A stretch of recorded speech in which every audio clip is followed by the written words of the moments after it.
Lecture 21 start करते हैं जी, कैफ 1 का।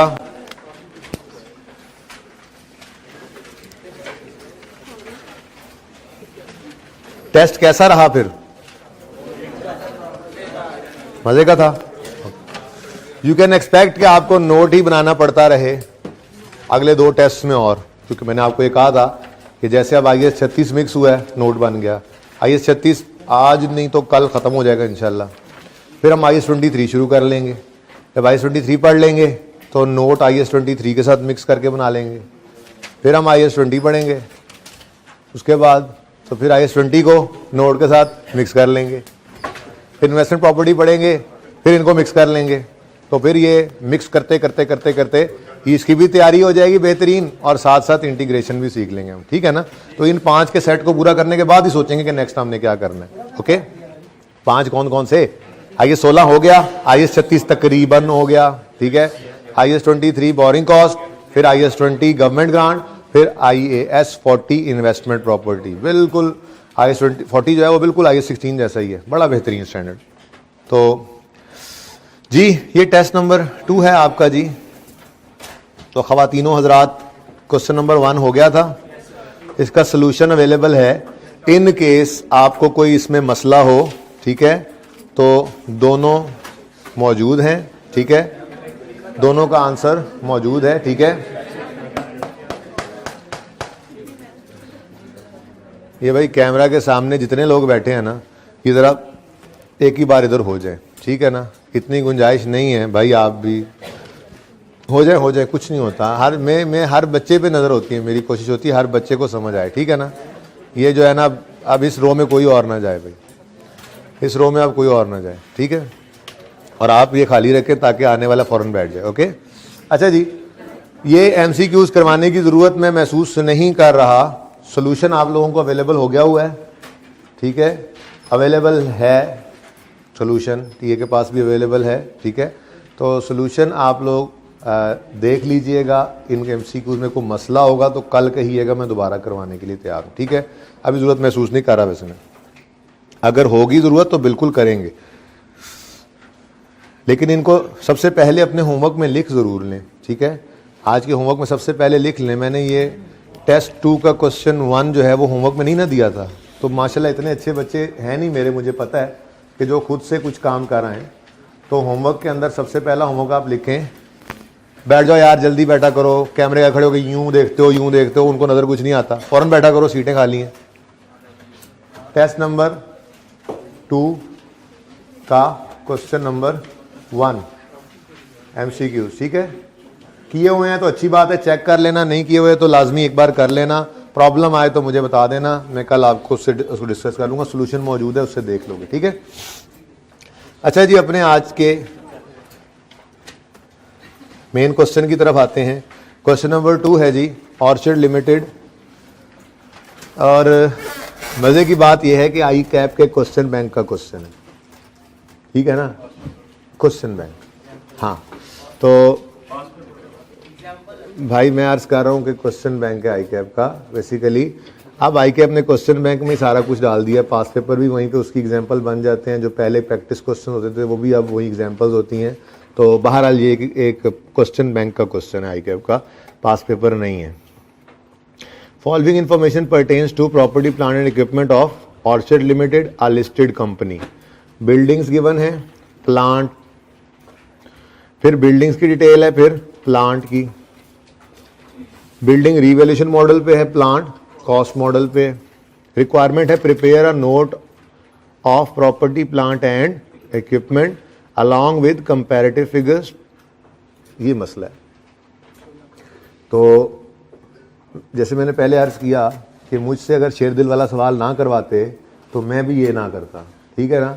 ICAP की एग्जाम्पल में यही था, मैं कंपैरेटिव उड़ा देता और 1 साल का नोट बनवाता, लेकिन इसकी वजह से आप लोगों को 2 साल का नोट बनाना पड़ा, ठीक है। तो सवाल छोटा ही था इसलिए 2 साल का नोट बना दिया, वरना आप रिसेंट क्वेश्चन जितने देखोगे उठाकर, सभी देखेंगे हम इंशाल्लाह 1 बाय 1, जब जिन की बारी आती जाएगी। क्योंकि आप सारे सवाल आप नहीं देख सकते, इसलिए आपके सामने सारे सवाल अभी रखे भी नहीं, ठीक है ना। हर सवाल के अंदर कुछ ना कुछ मिक्सचर होता है, तो वो जब तैयार होते जाएंगे आप जिस सवाल के लिए, तब तब इंशाल्लाह वो सवाल आपको मैं करवाता चला जाऊंगा, ठीक है, क्लास वर्क में या होमवर्क में कर लेंगे हम।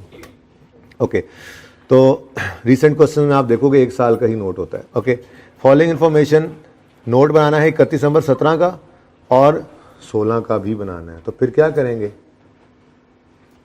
पहले कौन सा बना लेंगे, पहले 16 का। एक ही सफ़े पे बनाएंगे ना, नहीं, हाँ बेशक सोल्यूशन में भी मैंने एक ही सफ़े के ऊपर रख दिया हुआ है, वो एज इट इज उठा के सोल्यूशन था मैंने रख दिया, लेकिन भाई सोल्यूशन हो पड़ा उस तरह से।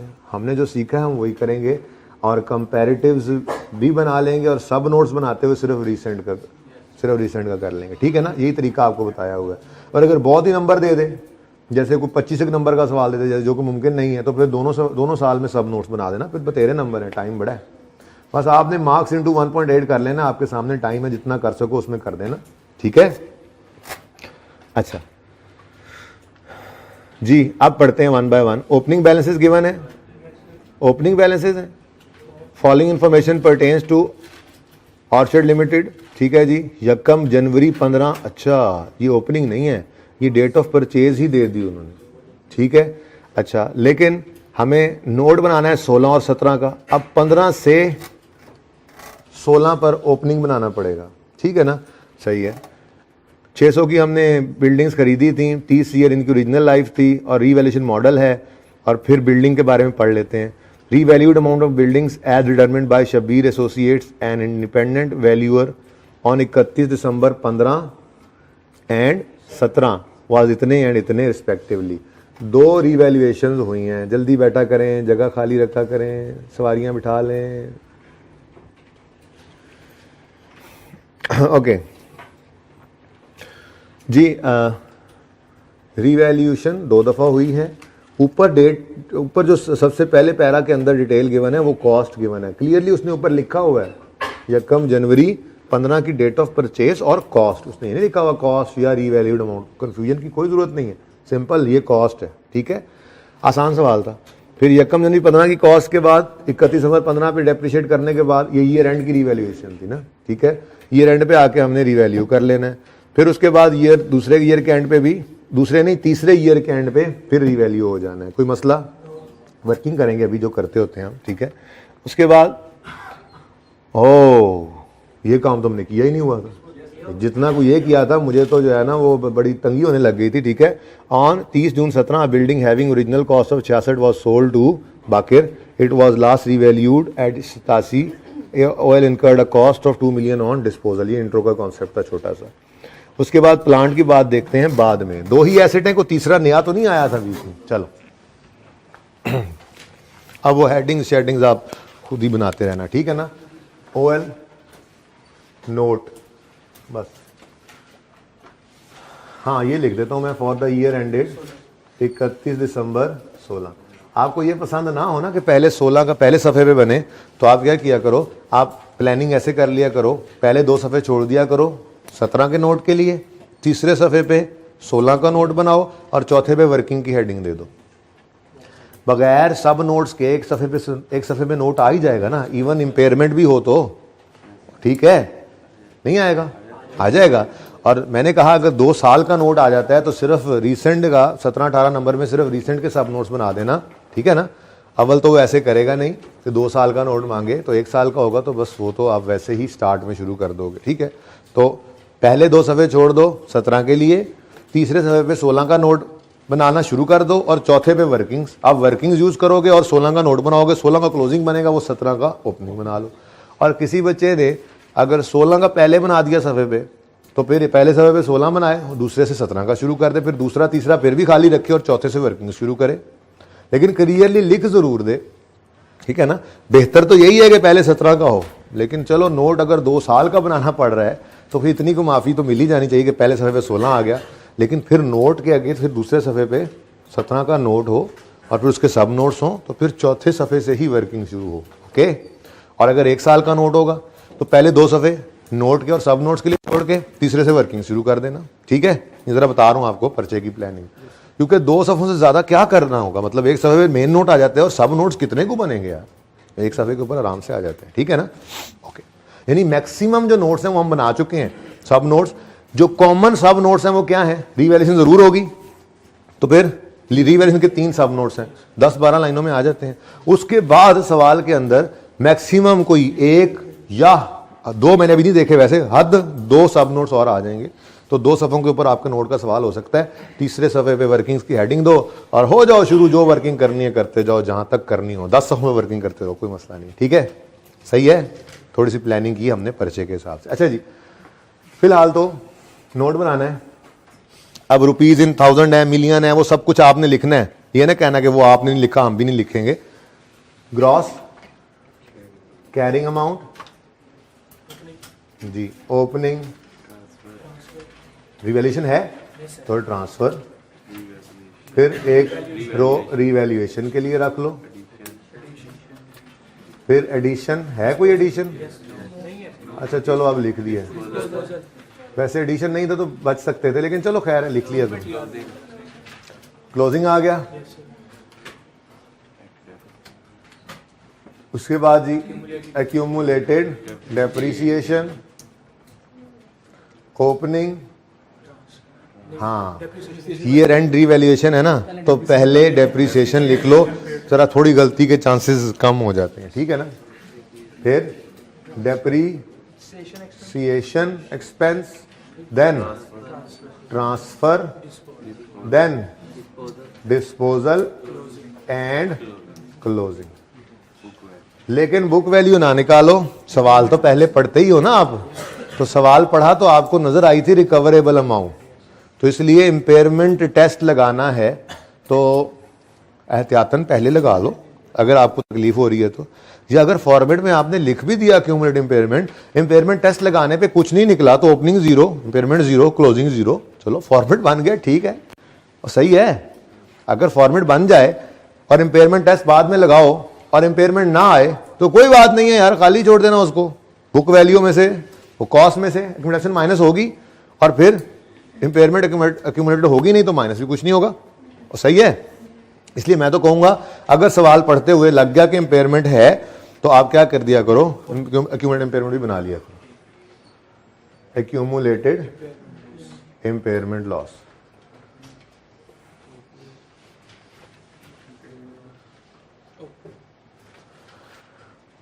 और आपके लिए रेलेवेंट सिर्फ क्या है, ओपनिंग, इम्पेयरमेंट लॉस और क्लोजिंग। और अब आप बेशक लिख लो बुक वैल्यू।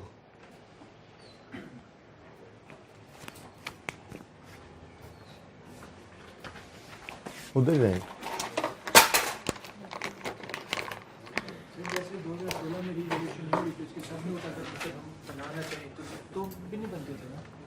सब नोट्स फिर क्या लिखोगे, सिर्फ ये लिख दोगे लास्ट रिवैल्यूएशन वाज परफॉर्म, फिर सिर्फ ये लिख दोगे had there been no revaluation, बस सिर्फ ये लिख दोगे मूवमेंट इन सरप्लस, तीनों ही बन सकते हैं। 16 में रिवैल्यूएशन नहीं हुई, मॉडल रिवैल्यूएशन है तो फिर लास्ट रिवैल्यूएशन का बता सकते हो, बताना पड़ता है, बताना पड़ता है। फिर आपने रिवैल्यूएशन मॉडल रखा हुआ है, यूजर को फाइनेंशियल स्टेटमेंट्स में रीवैल्यूड अमाउंट नजर आ रही है, आपको बताना चाहिए कि अगर रिवैल्यूएशन मॉडल ना होता तो कॉस्ट क्या होती और बुक वैल्यू क्या होती, बना सकते हैं। तीसरा, अगर कोई रिवैल्यूएशन सरप्लस आया था तो उसकी मूवमेंट तो होगी, ओपनिंग भी होगा, ट्रांसफर भी होगा, क्लोजिंग भी होगा, तो ये भी बन सकता है। इसका मतलब ये हुआ कि अगर रिवैल्यूएशन आपके सवाल में मॉडल यूज हो रहा है ना किसी एसेट पे, तो शायद अगर बच सको तो शायद एक सब नोट से बच जाओ, वो है मूवमेंट इन रिवैल्यूएशन सरप्लस। कि अगर पिछले साल में ही नील हो गया था, लॉस आया था, तो कुछ बचा नहीं है, तो ओपनिंग भी कुछ नहीं है, कोई अरोज भी नहीं हुआ और ट्रांसफर भी नहीं है, तो शायद वो ना बनाना पड़े। वैसे वो भी नॉर्मली आपसे बनवाएगा, ऐसा सवाल बनाएगा कि सरप्लस था क्लोजिंग में, इस साल ओपनिंग बना होगा, इस साल कुछ ट्रांसफर हुआ होगा, अरोज बेशक नहीं भी हुआ हो रिवैल्यूएशन ना होने की वजह से, और क्लोजिंग होगा। तो इसका मतलब ये हुआ कि ये सवाल ये सब नोट्स जो 3 मैंने रिवैल्यूएशन के बताए थे, मैंने आपको ये नहीं कहा था कि ये रिवैल्यूएशन के साल के सब नोट्स हैं, मैंने आपको कहा था ये रिवैल्यूएशन के 3 सब नोट्स हैं। ठीक है, बहरहाल सीखने का मौका है, सीख रहे हैं, अच्छी बात है। कौन कौन से एसेट्स हैं जी, बिल्डिंग्स एंड पौधा। तो बिल्डिंग को पहले कर लेते हैं जी, फिर पौधे की तरफ आएंगे, फिर आप टोटल का कॉलम बना लेंगे। ये मैं यहाँ पे लिख देता हूँ लेकिन मैं कर नहीं रहा, ठीक है। टोटल का कॉलम बनाना है। आपने तो कहा था कि 9 साल अगर आ गए टोटल की जरूरत नहीं है इतना। नहीं, मैंने ये नहीं कहा था, मैंने ये नहीं कहा था। चलो मैं नंबर नहीं रखूंगा टेस्ट में, लेकिन मैंने ये नहीं कहा था। मेरी बात सुन, मेरी बात सुन। बात यह है कि नंबर कम है, लेकिन मैंने साथ ये भी कहा है कि 2 साल का नोट आप मुश्किल है बनवाए, तो आ गया तो बनाओ। आपको मैंने ये कहा था टोटल का कॉलम लाजमी है अनलेस कि वो रिक्वायरमेंट में कहे total column is not required, मैंने ये कहा था। तो इसलिए ये सजा मिलनी चाहिए आपको कि पर्चे में ऐसा ना कर दो ना। तो टोटल कॉलम तब तक नहीं छोड़ना जब तक वो कह ना दे कि मत बनाना। ओके, अच्छा जी। उसके बाद ऐसे ही हम यहाँ पर इंशाल्लाह बनाएंगे नोट। मैं ज़रा प्लानिंग कर लूँ ना, ताकि फिर बोर्ड पे कुछ मिटाना ना पड़े, ताकि आप जो नोट ना करें और सिर्फ समझने वाले बच्चे हों, अच्छे बच्चे जो होते हैं वो नोट ना भी करें तो एंड पे वो सिर्फ पिक्चर ले लेंगे, उनके लिए होता है, ठीक है ना। ये सारी मेरी प्लानिंग लाइनें सीधी करता रहता हूँ, ये सब अपने अच्छे बच्चों के लिए। जो साथ साथ छापे लगाने वाले गंदे बच्चे हैं उनके लिए नहीं है ये। चुप कर जा नाल राल ना, अच्छे बच्चे हैं ये बराबर है, ज्यादा कर दिया ना इधर जगह, स्मार्ट करें जरा, क्योंकि वर्किंग सब नोट्स हो ही जाएगा मेरे ख्याल से तो इंशाअल्लाह।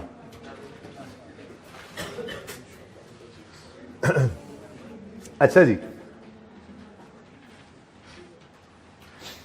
अब ये जगह खाली ही रहने देंगे, ठीक है। वैसे ना थोड़ी सी प्लानिंग कर लूं तो मैं और जगह बचा सकता हूँ। बिल्डिंग, प्लानट और टोटल। देखा कितनी जगह बरकत पड़ गई। नियत होनी चाहिए भाई कह रहे हैं, पैर रखो जगह बन जाती भाई कह रहे हैं। ये मैं बता रहा हूँ ऑनलाइन वालों को, ये भाई क्या क्या कह रहे हैं। अब ऑनलाइन वाले क्या कह रहे हैं वो मैं कुछ नहीं बता सकता। अब ग्रुप में ये ना बताने लग जाना हमने ये कहा था, उन्हें भी पैगाम दे दें, बस ठीक है। अपने जज्बात को काबू में रखें। ओके, अच्छा। उसके बाद यहाँ पे हम नोट्स बनाएंगे, और ये 17 की मैंने बाद में इसलिए बनाया क्योंकि 17 के साथ ही मैं सब नोट्स भी प्रेजेंट कर दूंगा, ठीक है ना। तो 17 के साथ अब नोट का कोई नंबर भी तो होगा। इस नोट का कोई नंबर अज्यूम कर लो, मैंने दिया नहीं है, ऐसे मैंने लिखा नहीं ना। नोट्स के अंदर लिखना चाहिए था ना मुझे, वो आप सब लिखेंगे, उसके नंबर होते हैं, ठीक है। वो मैंने कई दफ़ा मैंने आपको समझा दिया। Orchard limited notes of financial statement for the year 31 December 16 या 17। उसके बाद नोट नंबर फलां, प्रॉपर्टी, प्लांट एंड इक्विपमेंट। फिर उसके बाद यहाँ पर वो सब लिख के मेजरमेंट बेसिस, ये नंबर तो बिखरे पड़े होते हैं। डेप्रीसिएशन, मेथड, रेट या लाइफ, नंबर तो बिखरे पड़े होते हैं। इसका भी शायद 1 नंबर हो, आधा नंबर हो, 1.5 नंबर हो, कुछ भी हो सकता है, देख लेना मार्किंग स्कीम में। तो नंबर बिखरे पड़े होते हैं, नियत हो लेने की नंबर बड़े। ओके, अच्छा जी। तो उसके बाद फिर यहाँ पे सब नोट्स शुरू होंगे। अब चूंकि वो नंबर मैंने फिलहाल नहीं लिखा तो यहाँ पे सब नोट्स आ जाएंगे एट द लास्ट रिवैल्यूएशन। तो ये ना थोड़ा समाटू करके बना देते हैं सब नोट्स के लिए ना, ऐसे बस थोड़ी सी जगह काफ़ी है, बन ही जाएगा इस पर इंशाल्लाह। ये यहाँ पे हम वर्किंग्स कर लें ताकि, और मैं यहाँ पे वर्किंग्स शुरू कर दूँ। अब जो वर्किंग्स की ज़रूरत पड़ेगी वर्किंग्स करते हैं। प्लानिंग होगी हमारी, चलो शुरू करते हैं जी। सबसे पहले क्या कर लेते हैं, सबसे पहले ना ओपनिंग निकाल लेते हैं, ठीक है। लेकिन मसला ये है कि बिल्डिंग्स पहले लिख बैठे हैं, और बिल्डिंग्स का ओपनिंग चाहिए 16 में, और बिल्डिंग 15 में खरीद के रीवैल्यू भी कर चुके हैं। तो फिर ओपनिंग लिखना भी पड़े तो पहले वर्किंग ज़रूरी है, ठीक है। तो फिर सबसे पहले हम वर्किंग्स में वर्किंग नंबर 1 करेंगे प्लांट के लिए, ठीक है जी। डेट, सॉरी प्लांट कह रहा हूँ, बिल्डिंग के लिए डिस्क्रिप्शन, बिल्डिंग्स है ना, बिल्डिंग्स है, buildings, revaluation, surplus, profit and loss.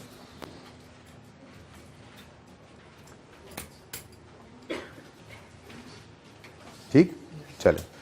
Okay जी, किस दिन खरीदा था हमने? 1 जनवरी 15 पर। कॉस्ट थी इसकी 600। स्ट्रेट लाइन मेथड है। अब तो रिड्यूसिंग बैलेंस भी हो तो हमें परेशानी नहीं होती, सवाल हमने कर लिया है। हाँ, लेकिन सवाल आई कैप ने कभी नहीं टेस्ट किया रिड्यूसिंग बैलेंस से, कर लेगा तो अब हमें पता है क्या करना है, लेकिन हम रहेंगे अब उसी स्ट्रेट लाइन पे। तो मैंने आपको कहा था कि जो मैं 2 काम करवा रहा हूं, एक ग्रॉस रिप्लेसमेंट मेथड, दूसरा रिड्यूसिंग बैलेंस से रिवैल्यूएशन। ये 2 सवालों को आपने जिस दिन करवाया, मैंने कहा था उस दिन 2-3 बार कर लेना, फिर हर रिवीजन में उनको 1 बार कर लेना। तो इसके अलावा हमारे पास और कुछ नहीं है, वही रिवीजन में पर्चे में आ जाए तो मोर देन इनफ है, उसको कर लेंगे। बहरहाल स्ट्रेट लाइन मेथड है, मॉडल रिवैल्यूएशन है। तो 1 जनवरी जंप नहीं कर सकते, 1 जनवरी 15 में डायरेक्ट आना पड़ा। कॉस्ट कितनी है? 600। फिर 31 दिसंबर 15 पर डेप्रीसिएशन, मेथड स्ट्रेट लाइन है तो 600 बटा 30 किया हमने और 20 की डेप्रीसिएशन आ गई। Book value 580। तो भाई जो भी रिक्वायरमेंट हो रिवैल्यूएशन में, जो भी हो, एंट्रीज मांगे, लेजर कहे, नोट कहे, हमें वर्किंग बनाना लाजमी है, ठीक है। बस कहीं जंप कर पाओ तो जंप कर लिया करो, जहाँ पे मतलब आपने 5, 7, 8, 10 साल सीधा आना है, सीधी लकीर वाले मेथड से आना है तो जंप कर लिया करो। यहाँ पे मुमकिन नहीं था, यहाँ पे हम फिर तफसील से कर लेते हैं काम। 31 दिसंबर 16 आया? नहीं, इसी दिन क्या हो गया? रीवैल्यू। तो 31 दिसंबर 15 की बुक वैल्यू को कंपेयर करेंगे हम 31 दिसंबर 15 की रीवैल्यूड अमाउंट्स। ऑनलाइन वालों, मैं फॉन्ट बड़ा नहीं कर सकता, सोल्यूशन आपके पास मौजूद होगा। यहाँ पे मैं बोल भी रहा हूँ 700 है। इधर देखो, the revalued amount of building on 31 December 15 was 700। ये 2015 31 दिसंबर की रीवैल्यूड अमाउंट है, ठीक है जी। और ये है 2016 31 दिसंबर 2017 31 दिसंबर, ठीक है। ओके, 31 दिसंबर लिखने की जरूरत तो नहीं है ना, बोला हुआ था 31 दिसंबर 15, 31 दिसंबर 17, ठीक है। तो 31 दिसंबर 15 पे 700 की रीवैल्यूड अमाउंट सवाल से मिली हमें, 120 रुपए का रीवैल्यूएशन सरप्लस है। अब भाई सब नोट तो बनेगा, किधर गया मेरा दोस्त? ये 15 में सरप्लस जो आया है, ये 16 में ओपनिंग पड़ा होगा, 16 में ट्रांसफर भी होगा, बनना था। लेकिन हमने 17 के सब नोट्स बनाने हैं। अब 17 में हो सकता है ये ख़त्म होकर लॉस बन जाए।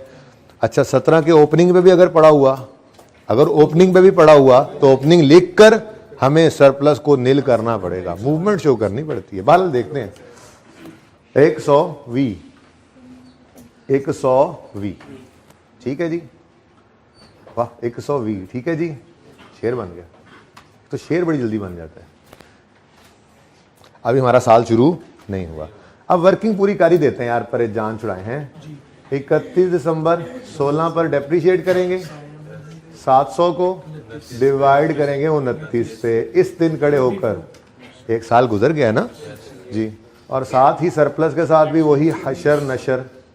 तो वो जो आपने रिड्यूसिंग बैलेंस में दोबारा रेट निकाला था, तो ये दोबारा रेट ही निकला हुआ है ना। देखो, याद है स्ट्रेट लाइन में 10% का मतलब क्या होता है? 10 साल। तो आप पहले साल में डिवाइड बाय 10 कर रहे थे। अगर 10 होता ये, अगले 1 साल बाद रिवैल्यूएशन होती थी तो आप रिमेनिंग लाइफ 9 लेते थे ना। इसका मतलब क्या है? पहले आप 1/10 10% कर रहे थे, अब आप 1/9 कितना बनता है जरा बताओ? 1/, ठीक है ना, 1/10 ईयर्स क्या बना? 10%। हाँ, ऐसे ही जब रिमेनिंग लाइफ ये निकल आई तो आप बेसिकली ये कर रहे होते थे, कितना? समझे हो? तो रेट यहां भी दोबारा कैलकुलेट हुआ था, लेकिन हमें वो महसूस क्यों नहीं होता था? क्योंकि हम डिवाइड बाय लाइफ कर रहे होते थे, तो हमने एक ज़हन में बना ली थी बात। तो रिड्यूसिंग बैलेंस में हमें जरा सही तरह से पता लग गया, ठीक है। बहरहाल ऐसे नहीं करने लग जाना, जैसे चलते आ रहे हैं बस वैसे ही चलो, क्योंकि टेस्ट तो यही हो रहा है, यही होता है जी। 24,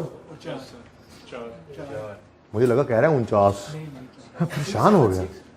676116 भाई जगह खाली रखो। PNL की उधर जा रहा था बदतमीज, स्विंग होने लग गई जुनेद की बॉल। अच्छा जी, बुक वैल्यू जुनेद तो है ही नहीं, हाय अल्लाह जी। 31 दिसंबर 16 पे और कुछ हुआ? नहीं हुआ। फिर 31/17 पे रीवैल्यू कर लें, पहले डेप्रिशिएट तो करें। अब मेथड कौन सा है, तो फिर पर्चे में वक्त बचाएंगे। इसी का इसी का ही है 29 जून 17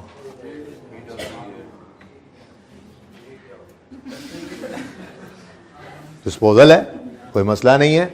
ये तो कई बार कर चुके। 30 जून 17 क्या कुछ निकालते जरा बताओ, डेप्रिसिएशन ऑफ डिस्पोजल वर्किंग 2 कर लो, फिर बुक वैल्यू ऑफ डिस्पोजल इसी वर्किंग 2 से, फिर हाँ अब 31/17 पे आएंगे और डेप्रिसिएशन ऑफ रिमेनिंग निकालेंगे वर्किंग 3 में, और फिर जो 31 दिसंबर 17 पे बुक वैल्यू रिमेनिंग की बचेगी ना, उसको जाके कहीं कंपेयर करेंगे रीवैल्यूड अमाउंट से। तो देर वर्किंग में ही लगनी है, वर्किंग होगी तो फिर तो बस नोट के अंदर चीजें ही लिखनी थी, ठीक है। अच्छा, उसके बाद 31/17 पे मजीद डेप्रिशिएट करने की जरूरत होगी, इसका मतलब हम यहां पे इसको रोक सकते हैं, ये वर्किंग हमारी यहां पूरी हो जाएगी ना, ठीक है। अच्छा, अब ये भाई साहब वर्किंग 2 करनी है। वर्किंग 2 को हमने 1 जनवरी 15 से उठाना है। देखो रीवैल्यूड एसेट को यहां से उठाना है 31/12/15 से।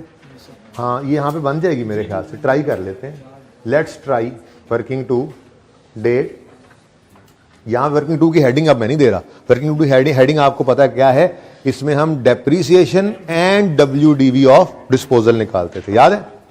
तो date, description, building, revaluation, surplus, profit and loss. अब मैंने कहा था कि ये बिल्डिंग, ये बातें याद रखने के लिए होती हैं, इसीलिए मैं लिखवा भी दिया करता हूं। मैंने आपको कहा था कि इस वर्किंग को हम हमेशा लेटेस्ट रीवैल्यूएशन की डेट से स्टार्ट करेंगे, ठीक है ना, उससे आगे क्या करना हमने, ठीक है।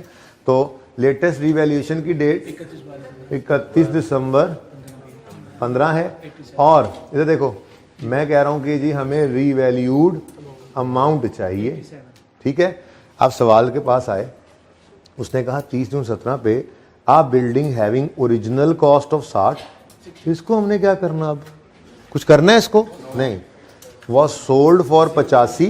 अच्छा, इस नोट के अंदर इसको भी क्या करना है, नोट नहीं ना बनाना हमने, सब नोट मैंने कहा था डिस्पोजल वाला कहीं नजर भी आया सोल्यूशंस में तो उसको इग्नोर करना।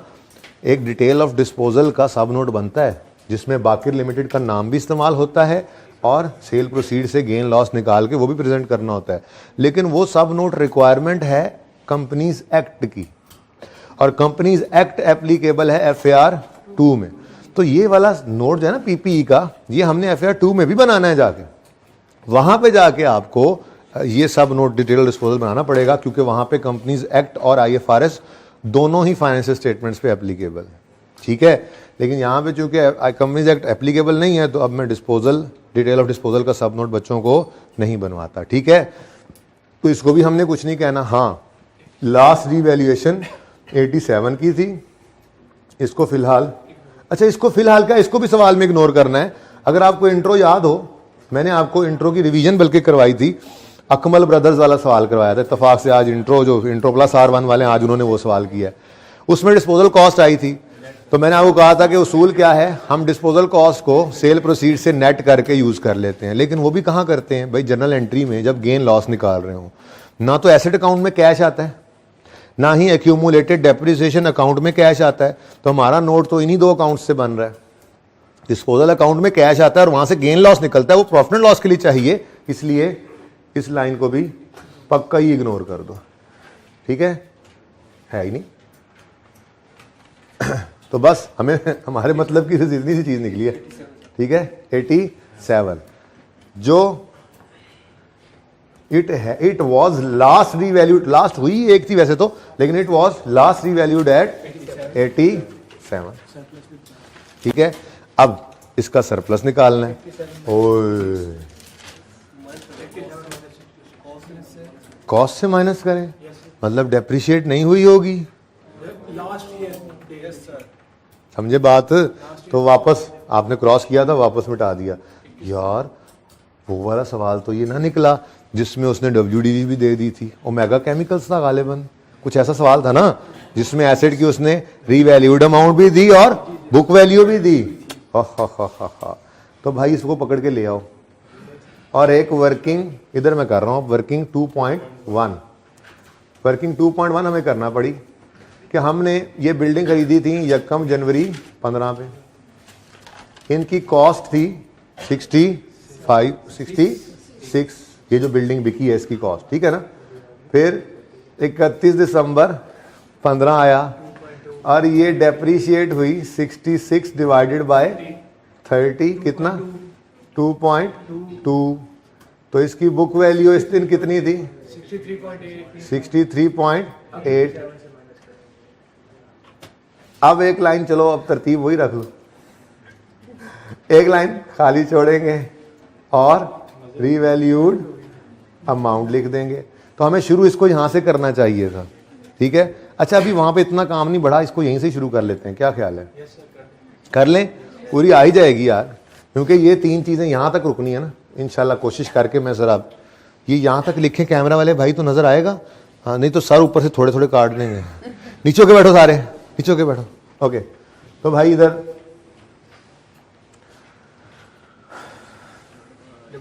WDV लिख लेते हैं, चलो एक स्टेप तो बचा लेते हैं जी। बुक वैल्यू कितनी है जी, इधर देखो 66 माइनस इधर देखो 66 डिवाइडेड बाय 30, ठीक है जी।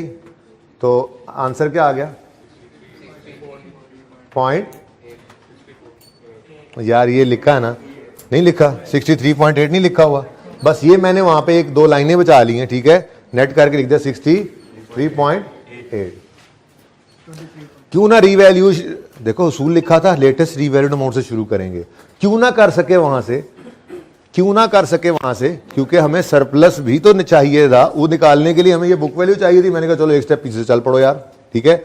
अब एक लाइन खाली छोड़ दी और रीवैल्यूड अमाउंट लिख दी जी। बोलो रीवैल्यूड अमाउंट इसकी है 87, तो 23.2 आ गया। इस बिल्डिंग का जो बिकी है इसका रीवैल्यूएशन सरप्लस,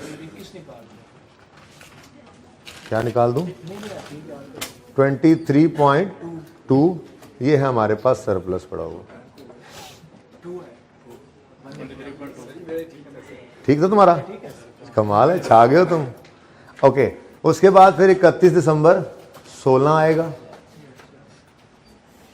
अब काम आ गई ना ये वर्किंग, पर्चे में काम, टेस्ट में ही काम आती हैं ऐसी चीजें। ICAP ने तो नहीं टेस्ट किया हुआ था इसको, क्वेश्चन बैंक में बस ये सवाल था, ठीक है, कि रीवैल्यू हुआ 15 में और 16 में नहीं बिका, 17 में बिक गया, नो इशू जी। 31 दिसंबर 16 डेप्रीसिएशन 87 डिवाइडेड बाय 29 बेटा, और अच्छा आंसर बताया 23 डिवाइड बाय 29 जी। बताओ डेफिनेशन 3.8 जी। बोले 84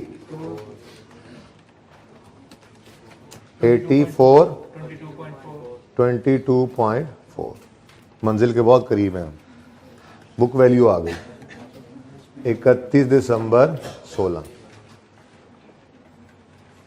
ठीक, साथ साथ लिखते रहो ना। अच्छा ये ना सोल्यूशन के अंदर कुछ और तरह से वर्किंग हुई होगी पुराने तरीके से, छोड़ो उसको, हम ऐसे ही करेंगे, ठीक है। अभी बेहतरीन ऐसे शीशा हो जाएगा सब कुछ। आप भी वर्किंग भाई ये नोट करके सोल्यूशन को अपडेट कर दो, ठीक है। अच्छा जी फिर किस दिन बिकी ये 30 जून 17। डेप्रीसिएशन सुन लो अगर किसी को नजर ना आए तो 87/29, वही है ना स्ट्रेट लाइन, इंटू 6/12, सुन लो अगर नजर नहीं आ रहा तो। फिर 23.2 है, शुक्र करो अभी रेजिडुअल वैल्यू नहीं थी सवाल में रेजिडुअल वैल्यू होती तो वो भी माइनस करनी पड़ती हर जगह पे जी। डिवाइडेड बाय 29 ज़हनी तौर पे तैयार कर रहा हूँ कि हो सकती है अगले टेस्ट में वो भी आ जाए। Into 6/12 1 point. आप कहोगे जी डायरेक्ट भी कर सकते थे, बिल्कुल कर सकते थे। जब स्ट्रेट लाइन मेथड है तो ऊपर वाले डेफिनेशन का हाफ ही करना था, लेकिन तरतीब नहीं छेड़ी मैंने, जैसे सीखा था वैसे कर लिया। तो आप इस वर्किंग को अवॉइड कर सकते थे। कैसे? स्ट्रेट लाइन मेथड है ना, हर साल डेफिनेशन बराबर आना है। तो फिर पिछले साल 3 थी तो इस साल भी 3 होती, लेकिन आधे साल की 1.5। ये 0.8 था तो ये 0.4। बहरहाल लिख लिया हमने फिर भी 82.5 और 22.0। बस ये दोनों चीजें आ गई, हमारी वर्किंग यहां पे रुक जाती थी। ठीक है ना, ये बुक वैल्यू आ गई हमारे पास 30 जून 17 पे डिस्पोजल, डेप्शन भी निकाल ली हमने। अच्छा, अब ये इंपॉर्टेंट क्यों है सवाल? क्योंकि इसके अंदर वो पिक्चर जो जबानी कही थी और कहा था टेस्ट में आ सकता है, वो आ गया हुआ काम। ठीक है ना, इसमें दो चीजें थी। इस वर्किंग के लिए सिर्फ ये डेप्रिसिएशन जानी थी। पहले क्या होता था, जितने भी सवाल किए तो क्या होता था, ये दो डेप्शन होती नहीं थी, सिर्फ यही डेप्रिसिएशन पहली निकलती थी और साथ ही डिस्पोज हो जाता था। ठीक है ना, तो हम क्या कहते थे, ये डेप्शन निकाल लो, ये बुक वैल्यू निकाल दो। लेकिन आज क्या हुआ है, आज रीवैल्यू होने के उस अगले साल, रीवैल्यूएशन होने के फौरन बाद अगले साल में ही एसेट नहीं बिका, एक साल इस्तेमाल हुआ फिर अगले साल जाके बिका। तो यहां पे जो डेप्शन एक्सपेंस फॉर द ईयर आता है ना, देखो ये 3 रुपए की डेप्रिसिएशन ये इस 24 की डेप्रिसिएशन में शामिल पड़ी है। शामिल है नहीं शामिल? तो बोलो, यहां पे एसेट 24 रुपए डेप्रिशिएट हुआ 31/16 पे, बोलो। तो ये 700 के 700 डेप्रिशिएट हुए, 700 की सारे एसेट्स पड़े थे, 700 डेप्रिशिएट हुए 24 रुपए। तो ये 87 भी तो इस 700 में पड़ा था, तो ये 3 भी इस 24 में था, इसलिए उसको कुछ नहीं करना था। तो इंपॉर्टेंट क्या था, ये वाली डेप्रिसिएशन उठा के इधर लिखनी है। ठीक है, तो 1.5 और 0.4। कितने बच्चों को ये बात समझ नहीं आई? कितने बच्चों को समझ आ गई है? अच्छा, अब जिन्होंने दोनों दफा हाथ नहीं खड़ा किया वो कौन लोग हैं यार? कौन लोग हैं यार वो? भाई सबको समझ आ गई है? किसी को नहीं समझ आई तो पूछ लो ना, शर्म क्यों करते हैं? हाँ तो बताओ ना बेटा, चिराग चले मेरा। आपने डिस्पोजल वाले सवाल किए थे? जब हमने किए थे सवाल, हम इस वर्किंग में क्या करते थे, डिस्पोजल को अलग कर लेते थे। अब ये कहानी जो थी ना, यहां तक होती थी, यहां तक। ठीक है, यानी इधर रिवैल्यू हुआ और 6 महीने बाद, 3 महीने बाद, 9 महीने बाद एसेट डिस्पोज हो गया। अब क्या होता था, इस वर्किंग में रिवैल्यूएशन के बाद वाली पहली डेप्रिसिएशन उठती थी और इधर लिखा लिख देते थे हम, और ये आखिरी बुक वैल्यू होती थी, ये वाली, इसको इधर से माइनस कर देते थे।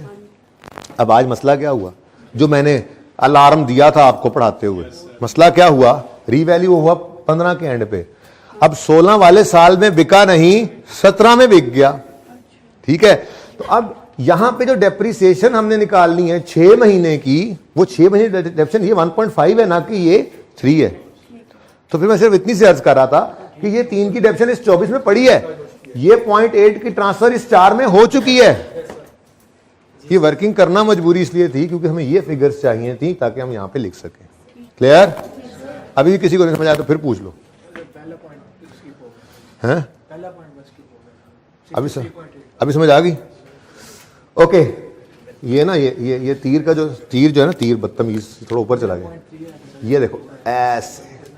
हाँ सही है, ओके। उसके बाद अगली चीज, ये 82.5 और 22 ये बुक वैल्यू है। ठीक है, तो ये जरा इधर से इसको यूं काट के इधर ले आओ। ठीक है जी, 82.5 और 22। अच्छा, जब नोट के अंदर लिखने लगोगे डिस्पोजल की फिगर तो इधर जाओगे या इधर? वर्किंग 2 में आते थे ना, वैसे वर्किंग 2 में आओगे तो ये बड़ी हेल्पफुल होगी दोबारा से एक बार। बहरहाल फिलहाल तो इतना काम हो गया। अब रह गई डेप्रिसिएशन ऑफ रिमेनिंग बिल्डिंग्स। अब मेरा दिल ये कर रहा है कि यहीं कहीं एडजस्ट कर लेते, लेकिन चलो क्या कर लो भाई, वर्किंग 3 और बस एक छोटी सी वर्किंग अब हमें करनी पड़ेगी, और वो है इम्पेयरमेंट टेस्ट के लिए, वो कहीं भी कर लेंगे। ठीक है ना, उसके अलावा और कोई वर्किंग अब सवाल में नहीं है। ठीक है ना? अच्छा, ये एक ही वर्किंग कमाल कर दिया इसने। वर्किंग 3 में यहां पे वैसे हो सकता है लेकिन जगह तंग है, फिर बच्चों को नजर ना आए, यहां पे भी आप कर सकते हैं। इधर देखें, अच्छा नहीं हो सकती ना, बहुत जगह का, यहां पे तो फिर बाद की बात है, रिवैल्यूएशन आनी है जी। डेप्रिसिएशन ऑफ रिमेनिंग बिल्डिंग्स, ठीक है। ऐसे देखो, टोटल बुक वैल्यू कितनी थी? 676। इसको तो हमने डेप्रिशिएट ही नहीं करना, हमें डेप्रिशिएट किसको करना है? 700 को। 700 को, ये 700 रिवैल्यूड अमाउंट थी, अगली रिवैल्यू पहले तक किसी ने डेप्रिशिएट होना है। और बोलो हाँ, 700 में से 87 निकाल देंगे वो अलग बात है, लेकिन 700 नहीं रिवैल्यूड अमाउंट में डेप्रिशिएट होना है या 676 ने रिवैल्यूड अमाउंट में होना है ना, बस ये पूछ रहा था। तो 700 सारी बिल्डिंग्स का सरप्लस था, सारी बिल्डिंग की रिवैल्यूड अमाउंट थी, इसमें से डिस्पोजल को अलग कर लो, कितने गया? 87। जो बाकी बच गई इनको 29 से डिवाइड कर दो, ठीक है, और फ्रैक्शन नहीं लगाना। बोलो 21, ये देखो 21। और कोई फिगर्स तो सही आई होंगी, तो जितनी फिगर सही आई हैं उनके नंबर मिलेंगे। तो ये परेशान है कि मैं कैसे पर्चा चेक करूंगा इन बच्चों का, एक एक फिगर को मुझे देखना पड़ेगा। बड़े परेशान है बेचारे आजकल, लेकिन करेंगे वो आपके लिए। तो कोई थोड़ी बहुत देर से हो तो माफ कर देना, रोलर डालना जाके उधर, ठीक है ना, या सही चेक करवा लिया करो, या थोड़ी सी गुंजाइश दिया करो, वैसे उम्मीद है कर लेंगे जी। उसके बाद भाई जो इस 700 के साथ क्या, वो 120 के साथ करो। 120 में 23 जारिया 2 डिस्पोजल का है, उसको तो अलग ट्रीट कर लिया ना हमने, तो ये रिमेनिंग जो है उसको कर रहे हैं। तो remaining 120 minus 23.2 divided by 29 is equal to 3.3। ये मैंने 3.3 लिखा है जी, किसी को नजर ना आ रहा तो बोला 3.3, ठीक है। अब बस आंसर निकालना है, अंग्रेजियां शंग्रेजियां छोड़ो, आंसर निकालो, सोचना भी छोड़ो, बस बुक वैल्यू पे पहुंच को सही पहुंचो जी। 571। सवाल खत्म हो गया है, बस सवाल खत्म है अब जी। 90.3, ठीक है। अब इसको कंपेयर करोगे रीवैल्यूड अमाउंट से जी, और वो है 463, 31 दिसंबर 17 की 463। तो कितना लॉस आ गया? 108 का रिवैल्यूएशन लॉस आ गया। ओहो, पहले इसने खुशियों को खा लिया। ओहो, मूवमेंट तो 17 में भी बननी है, अच्छा तो बस 17 में बनानी थी, 16 में तो नहीं बनानी। 16 के सब नोट्स नहीं ना बनाने, लेकिन 16 के लिए भाई ने सवाल पूछा था कि अगर 16 के सब नोट्स बनाते तो भी मूवमेंट बन सकती नहीं थी, बनानी थी फिर। अच्छा जी, कितने गया ये? 17.7 का लॉस, ये अभी भी भाई जरा फासला रखें, 17.7 ये हमारे क्लोजिंग डेट पे नजर आ रहा होगा, ठीक है जी। लो भाई, कमाल हो गया, सवाल हो गया। अभी बिल्डिंग हुई है लेकिन ओके, अब पहले बनाना 17 का था, अंग्रेजियां नहीं, पहले 16 की बनाता। बिल्कुल शुक्र है जी। ओपनिंग 1 जनवरी 16 का है, लेकिन हम तो जाएंगे 31 दिसंबर 15 पे। 31 दिसंबर 15 वैसे लिख रहा हूं, फिर मिटा दूंगा, ठीक है। इस दिन खड़े होकर मैंने क्लोजिंग निकालना है, ठीक है। क्लोजिंग किस किस का निकालना है? एसिड का भी और एक्यूमुलेटेड। पहले एसिड की बात करते हैं। क्या ये एसिड 31 दिसंबर 15 या उससे पहले कभी रिवैल्यू हुआ? Answer is yes. तो लेटेस्ट रिवैल्यूड अमाउंट पड़ी होगी 700। और मजे की बात, 31 दिसंबर 15 तक ये डिस्पोज भी नहीं हुआ था। तो फिर एसिड अकाउंट का क्लोजिंग क्या होगा? 700। तो फिर 1 जनवरी 16 का ओपनिंग भी होगा। लो जी, नंबर मिलना शुरू। 20 नंबर मिल गए। अच्छा, ओके नेक्स्ट। अब अगर ये एसेट 31 दिसंबर 15 पे रीवैल्यू हो गया है, तो फिर 31 दिसंबर 15 तक की डेप्रिसिएशन तो ट्रांसफर हो गई, तो फिर 31 दिसंबर 15 पर एक्यूमुलेटेड एक्शन का बैलेंस क्या होगा? वाह वाह, जिन्होंने ये कंपनी 16 की बेवकूफी की होगी वो गड़बड़ कर गए होंगे। एनीवेज उसूल वही बनाए जाते हैं जो एरर फ्री हो, बच्चा उनको पकड़ ले, सवाल सही हो जाए। ठीक है, तो 31 दिसंबर 15 की शाम पे एक्यूमुलेशन का बैलेंस क्लोजिंग है, ये समझ आती है, क्योंकि हमने साल के आखिरी दिन खड़े होकर क्या करना है? सारी डेप्रिसिएशन को ट्रांसफर करना है। कितनी डेप्रिसिएशन को बता भी देता हूं, 20 और बस 20। ठीक है, 20 की 20 क्या हो जाएगी साल के एंड पे? तो ये भी याद आ रहा होगा अब आपको, जब मैंने ईयर एंड रिवैल्यूएशन पहले दिन करवाई थी तो नोट बनवाया था सिर्फ इसलिए कि ये बता दूं आपको कि अगर ईयर एंड रिवैल्यूएशन हो तो जिस साल में रिवैल्यूएशन होती है उस साल में एक्यूमुलेशन का बैलेंस 0 होता है। इसकी तैयारी थी। तो छोटी छोटी बातें तैयार की जाती हैं, फिर पर्चे में आ जाती हैं, आप कहते हैं हमें पढ़ा ही नहीं था। पढ़ा तो था जी। ये क्लोजिंग यहां पर ओपनिंग बन जाएगा। तो मेरे दोस्त ने 20 कहा था। अच्छा, ये सही किया। कितने बच्चों का ये आंसर सही था? लो जी, 1 नंबर मिल गया आप लोगों को, और 1 नंबर मिल गया सचमुच। आधा इधर आधा इधर, और एक नंबर तो हेडिंग्स का मिला ही होता है तकरीबन, 1 आधा नंबर। ओके, पासिंग की तरफ चल पड़े। अब चलें आगे, बढ़े आगे। ओके, अच्छा जी, अब 16 के साल में रिवैल्यूएशन कितना आसान था, ये कितना आसान था। कोई एडिशन, कोई डिस्पोजल, अल्लाह अकबर अल्लाह अकबर। ये 0 के नंबर नहीं मिलने। हाँ, कुछ ना हो ही जाना सर, ये 0 के नंबर मिलेंगे। हाँ, कॉन्सेप्ट लगाया ना तो ठीक है, बस कॉन्सेप्ट लगाया है इसका। हाँ, नंबर दे दूंगा, 0 के 0 नंबर, जहां 0 होगा उसका 0 नंबर दे देना। ठीक है, ओके, सही है, चलें आगे। ठीक है, डन होगी, 0 के 0 नंबर। चुप। हाँ, इसका तो 0.5 पहले बोल चुका हूं भाई, इसका तो 0.5 बोल चुका हूं पहले। ठीक है, भाई भी अपडेट कर रहे हैं साथ साथ सोल्यूशन असेसमेंट। ये बेचारे बैठे हैं, आपके लिए बैठे हैं सिर्फ। अच्छा, ओके। उसके बाद depreciation expense for the year 16 निकालना है। अब क्यों निकालना है? वर्किंग हो गई है बस, अब तो फिगर उठाए जाना है हमने। ठीक है, तो 24, कोई एंट्री शेंट्री नहीं बोलनी हमने, क्योंकि रिक्वायरमेंट क्या है? नोट। तो 24 डेप्रिसिएशन। डेप्रिसिएशन क्या होता है? ओके यार, ऐसे परेशान तो नहीं होते ऐसे में? थोड़ा हंसते खेलते बंदा पढ़ लेता है, ऐसे बोर नहीं होता ना। ओके,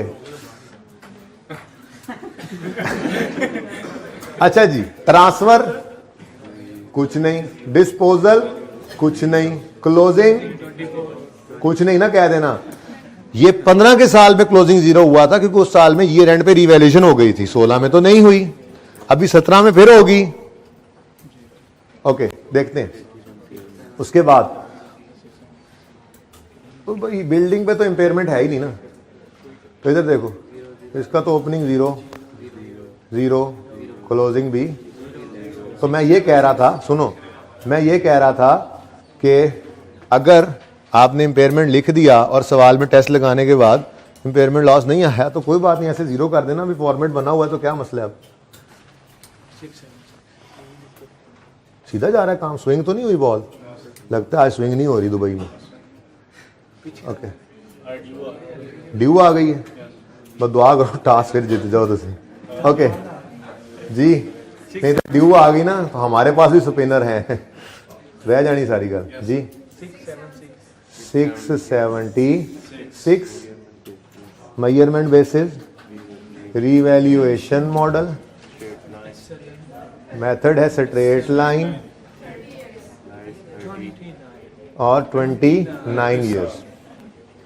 जो इस साल में लाइफ यूज हो गई ना वो वही लिख दिया करो। ठीक है, 29 ईयर्स लिख देना, ये ना वो समझे 29% है। नंबर ही नंबर बिखरे में यार, वो देख लेना ना नोट्स, उसके ऊपर मैं सोल्यूशन पे करवा रहा हूँ मार्किंग। अगर नहीं भी वैसे हुई पड़ी थी, लेकिन मजीद डिटेल से कर रहे हैं वो, तो ये वाली कॉपी फोटो कॉपीर के पास रखवा देना अपने वाली, बच्चे देख लेंगे कहाँ पे नंबर बनता था कहाँ पे नहीं बनता था। ठीक है, रख देना आप। ओके, और एक स्कैन करके अपलोड भी करवा देना ये वाली कॉपी भी सोल्यूशन की, दूसरी उड़ा देंगे ताकि बच्चे देख सकें 1 नंबर 2 नंबर 0.5। ठीक है, ओके। अच्छा जी, अब मैं तो कहता हूँ बिल्डिंग को, वो बॉल स्विंग हुई पड़ी है भाई, पता ही नहीं लगा। अच्छा, बिल्डिंग को कंप्लीट कर लेते हैं, ठीक है, क्योंकि अब तो आसानी है, क्लोजिंग में बनना है ओपनिंग, लेकिन उसके लिए लिखना पड़ेगा ओपनिंग हमें, ज़रा जल्दी से लिख लें। ट्रांसफर, रिवैल्यूएशन, एडिशन, डिस्पोजल और क्लोजिंग। एक्यूमुलेटेड डेप्रीसिएशन, ओपनिंग, डेप्रीसिएशन, उसके बाद ट्रांसफर, डिस्पोजल। सर डिस्पोजल का डी स्मॉल हो तो नंबर कटेंगे? नहीं कटेंगे। उसके बाद closing, then accumulated impairment loss. अच्छा, अगर यही पता लग जाए ना इम्पेयरमेंट लॉस किस साल में टेस्ट लगाना है, तो फिर ये स्किप कर सकते थे जिस साल का नोट हो, लेकिन मैंने कहा चलो प्रैक्टिस हो जाए, ठीक है ना। मैंने पढ़ा ही नहीं ना, 1 मिनट आपने सवाल पढ़ के ही शुरू करना होता है। तो पता है कि मिसाल के तौर पे 17 में इम्पेयरमेंट आनी है, तो 16 के साल के अंदर ये वाला बनाती ना, लेकिन 4 लाइनें मैंने कहा चलो लिख देते हैं, जरा प्रैक्टिस हो जाएगी जी। Accumulated impairment, opening, impairment loss और क्लोजिंग, और फिर इन तीनों का डिफरेंस ले लेना, बुक वैल्यू, फिर मेजरमेंट बेसिस, फिर डेप्रीसिएशन मेथड, फिर लाइफ या रेट, ठीक है। चलो चलो भाई, ओपनिंग 700 क्लोजिंग था, ओपनिंग बन गया 24 क्लोजिंग था, ओपनिंग बन गया, ठीक है। इस साल में रिवैल्यूएशन है भाई? ओके, मैं जरा अपना चेक लगा लूं, स्विंग ना हो बॉल। चेक सही है? इधर को स्विंग, इन स्विंग हो गई है, आउट स्विंग होने के बजाय इन स्विंग हो गई है। चलो ठीक है, कोई बात नहीं, ओके। अच्छा शुरू करते हैं जी। अब ओपनिंग्स आ गए, देर ही नहीं लगी। नहीं, ओपनिंग सारे नहीं आए, इसको ओपनिंग लिखा आपने, इधर ऊपर लिख लिया आपने 0, ठीक है, ओके। अब 17 का साल शुरू हुआ। 17 के साल में मोहतरमीन मुकर्रमीन डिस्पोजल भी है, ठीक है, तो रिवैल्यूएशन भी है। ओके, पहले डिस्पोजल को ना कर लें। अच्छा, डिस्पोजल के लिए मैंने क्या सिखाया हुआ आपको? वर्किंग 2 में आ जाया करो, ठीक है। अगर एसेट रीवैल्यू हुआ है तो एसेट अकाउंट में से लेटेस्ट रीवैल्यूड अमाउंट ने निकलना है, और लेटेस्ट रीवैल्यूड अमाउंट ये पड़ी आज, और दूसरे वाली फिगर बड़ा फासले पे आज, वो जो एंड पे निकालते थे ना बीच में, असल में ना ये यहां पे रुक जाता था सवाल, आज यहां पे आके रुका है। तो ये सिखाता था, डराता था, हो गया। आई कैप में भी हो सकता है, ठीक है ना। अच्छा, 87 की कॉस्ट है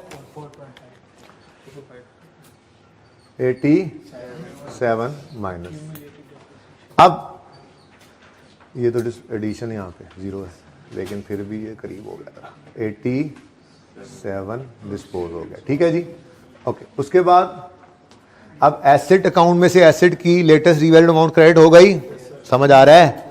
एक्यूमुलेशन अकाउंट में से इसकी एक्यूमुलेटेड डेप्रिसिएशन को डेबिट करना है, डेट ऑफ लास्ट रिवैल्यूएशन से डेट ऑफ सेल तक।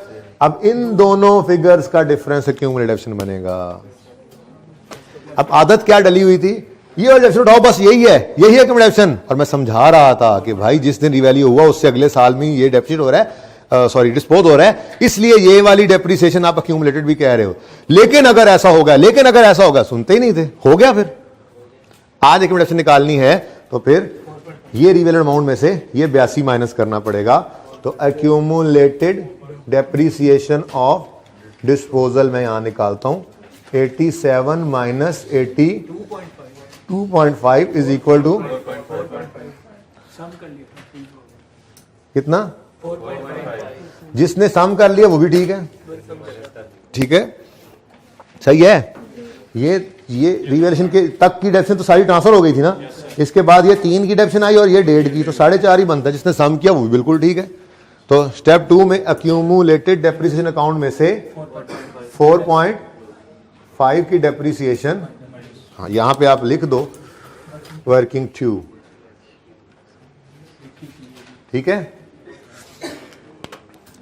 कुछ बच्चे तो बहुत कॉन्फिडेंट हो गए, यार कमाल नहीं कर दिया हमने, और कुछ बच्चे परेशान है, यार अगर हम थोड़ा सा ध्यान देते ना, थोड़ा सा ध्यान देते पर्चे में, थोड़ा सा गैरत कर लेते तो कुछ बच्चे कह रहे हैं हाँ, कौन सा आईके का पर्चा था, खैर तो वो आईके के पर्चे से निकल कहेंगे यार कैसा बच्चा था? सर सही कहते थे, टेस्ट में ट्राई कर लो, कर लेता तो आज ये दिन ना देखना पड़ता, और फिर अगली बार वो नियत बदलेगा। अच्छा, डिस्पोजल हो गया है जी। Step 3 we will record cash, और स्टेप 4 में गेन लॉस, वो हमने नहीं करना है यहाँ, ठीक है, कहानी खत्म। अब आए डेप्रिसिएशन की तरफ। डेप्रिसिएशन एक्सपेंस पहले निकालते हैं ना, उसकी वजह यह है कि फिर हमने रिवैल्यूएशन करते हुए ट्रांसफर करनी है, ठीक है। लेकिन ध्यान ये रखना कि ये जो है ना, ये पड़ा हुआ होगा ऊपर, नीचे से निकल चुका है, तो निकालते हुए फिर ट्रांसफर के लिए जो बचेगा वो देखना। फिलहाल इसलिए मैंने ट्रांसफर को एंड पे रख दिया। चलो अब इस साल का डेप्रिसिएशन एक्सपेंस कहां से निकलेगा, इधर देखो, ये भी इस साल की डेप्रिसिएशन है, ये भी इस साल की डेप्रिसिएशन है। अच्छा सॉरी, वो मैं दूसरी फिगर, यार ये क्या हो गया यार, ये ब्लू नहीं होना चाहिए था, अब क्या होगा अच्छा मैंने कहा मिटाते मिटाते जरा बोर ना हो आपको, इसी गपशप हो जाए। अच्छा, ये 1.5 भी और ये 20, ये for the year depreciation expense है, ठीक है। तो for the year depreciation expense कितना है भाई, 22.5। अब जरा इधर देखना, इस 22.5 के अंदर मैं यहां पे लिख रहा हूं जरा, 1.5 किससे रिलेटेड है, डिस्पोज होने वाले एसिड का है, ठीक है, और 21 जो है वो बाकी जो रह गए हैं उनका है, ठीक है।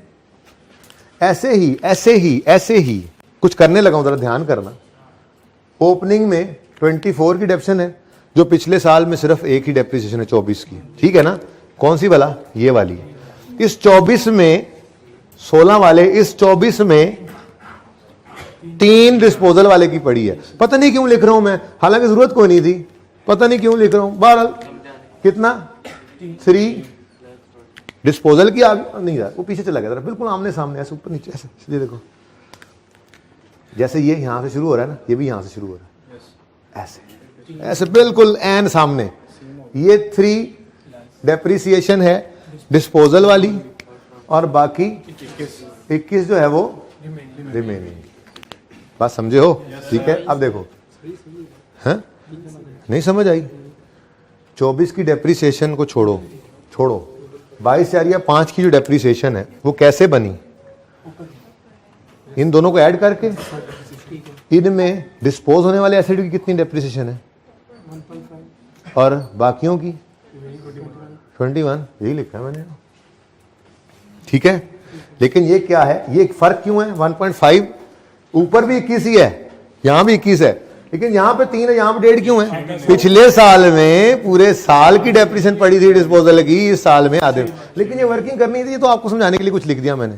शक्ल क्यों बन गई तुम्हारी, समझ नहीं आ रही, या पर्चे में समझ नहीं आई थी, पर्चे में समझ नहीं आई थी, ओके, पर्चे में तो समझ आती भी नहीं है बात। अच्छा जी, हाँ आसान ही था सवाल, तो आसान था हाँ वाओ। अच्छा जी, आगे बढ़ते हैं जी। फॉर द ईयर डेप्रिसिएशन भी हो गई। अच्छा, ये ना वर्किंग मैंने, ये प्लांट के लिए नहीं है, इसके डेप्रिसिएशन के लिए, इसके लिए बिल्डिंग के लिए, ओके। अच्छा, अब सब कुछ हो गया। फॉर द ईयर डेप्रिसिएशन, यार देखो, ओपनिंग में इतनी डेप्रिसिएशन पड़ी थी डिस्पोजल की, इधर देखना सारे, ओपनिंग में डिस्पोजल की इतनी डेप्रिसिएशन पड़ी थी 3, फॉर द ईयर इतनी ऐड हुई 1.5, और 4.5 निकल गई डिस्पोजल पे। अब डिस्पोजल हो गया साइड पे, डन। अब रह गए रिमेनिंग एसिड्स, उन्होंने होना है, अब डेप्रिशिएट हो चुके हैं इस साल, 21 की डेप्रिसिएशन भी आ चुकी है। अब उन्होंने क्या होना है, रीवैल्यू, और रीवैल्यू होना है पहले या पहले ट्रांसफर करें। अब ट्रांसफर की बात, ट्रांसफर के अंदर ये 3 और ये 1.5 पड़ा है, ओ जी, ये 31 दिसंबर पड़ा ही नहीं है, ये तो एसिड ही बिक गए हैं, ये एसिड बिक गए, तो इनको रीवैल्यू नहीं करना। ये एसिड 3 और 1.5 जो है, इसकी डेप्रिसिएशन ये 30 जून पे 4.5 निकल गया हमारे पास, ये एक्यूमुलेशन पड़ी ही नहीं है, इसलिए अलग करके लिख रहा था, ठीक है ना। ये जो 4.5 है, ये 4.5 निकल गया हमारे पास 30 जून तक, ये एक्यूमुलेशन अकाउंट के अंदर पड़ा ही नहीं है। क्लियर, अब तो क्रिस्टल शीशा हो गया होगा, ठीक है। तो बाकी डेप्रिसिएशन कितनी बाकी है, 42, ये 42 को ट्रांसफर करेंगे, ठीक है, 42 2 हो गया ट्रांसफर। यानी यार ये जरा दूर दूर हो जाए ना, जरा दूर दूर हो जाए। ये मैं दोबारा लिख रहा हूँ, ठीक है? ऐसा जरा बेहतरीन हो गया, ऐसा जरा अच्छा लग रहा है ना आप लोगों को बेवकूफ़ बना के। जी आप लोगों को मैंने बेवकूफ़ बनाया ना जी। 3 था और 1.5 था। ये थी डिस्पोजल की एक्यूमुलेटेड डेप्रीसिएशन, और ये जनाबे वाला डिस्पोजल के दिन हो गई ट्रांसफर डिस्पोजल अकाउंट में। हर एक्यूमुलेशन में नहीं रही, एक्यूमुलेशन को डेबिट ही करते होते हैं ना, कर दिया, समझे? और बाकी की डेप्रिसिएशन थी जी 21 और 21। जाहिर सी बात है रिमेनिंग बिल्डिंग्स की अलग कर ली हमने। अब ये पड़ी है फॉर ट्रांसफर अवेलेबल है, तो ये 21 जमा 21 को आपने 42 को कर दिया। हाँ सुभान अल्लाह, कहो सुभान अल्लाह। कैसी जबरदस्त एडजस्टमेंट दी, ठीक है? अब ये 42 डेबिट, अब बस खत्म। 42 जी डन जी, ट्रांसफर हो गया ट्रांसफर। आपका ट्रांसफर हो गया। 108 का लॉस है, 108 का लॉस है। 463 टोटल। तो सही करके बताओ। 460 देख लो जरा चेक करके। ये पर्चे में नहीं निकल रहा था 463, क्योंकि पता नहीं क्या कुछ हुआ पड़ा था, है ना भाई? सही है आप भाई, समझ गए? लग समझ गई है? चलें आगे। यहां पे 0, ये क्यों? ये एंड रिवैल्यूएशन हो तो इसने 0 ही होना था, ठीक है? ये तो है ही 0, तो 0 को माइनस करो और क्लोजिंग थोड़ा सा ऊपर रह गया। अब ठीक है, गुजारा होगा? नहीं, क्लोजिंग थोड़ा नीचे आ गया यार, वो फिर अगले का भी मसला हो जाता है ना जी। क्लोजिंग 0 और बुक वैल्यू 463। वर्किंग देख लो, बुक वैल्यू 463 ही है। Measurement basis revaluation, डेप्शन method straight line, life 29 ही चल रही है। अब चेंज हुई है, लेकिन फिलहाल तो डेप्शन में 29 ही यूज हुई है ना। ठीक है, अच्छा 29 या 28 जिसने जो लिख दिया खैर है, दोनों को नंबर देना भाई, दोनों ही सही हैं अपनी जगह पे। आगे भी दे देगा, मैंने 29 ही लिखा है। मैं जरा स्विंग हो रही थी बॉल, मैंने वापस उसको टिप किया है। ओके चलो जी, अब सवाल हो गया खत्म। अब रह गया प्लांट बेचारा मस्कीन, जिसपे कॉस्ट मॉडल है, जो कि इंट्रो की काउंटिंग है। और वो इंट्रो की काउंटिंग क्या मसला, लेकिन इसलिए रिवाइज की थी इंट्रो की काउंटिंग। अच्छा चलें शुरू करें। प्लांट यकम जनवरी 15 पे खरीदा था 475 का। थका दिया आज आपके सवाल ने भाई। नहीं वैसे मैं खड़ा रहा हूं ना।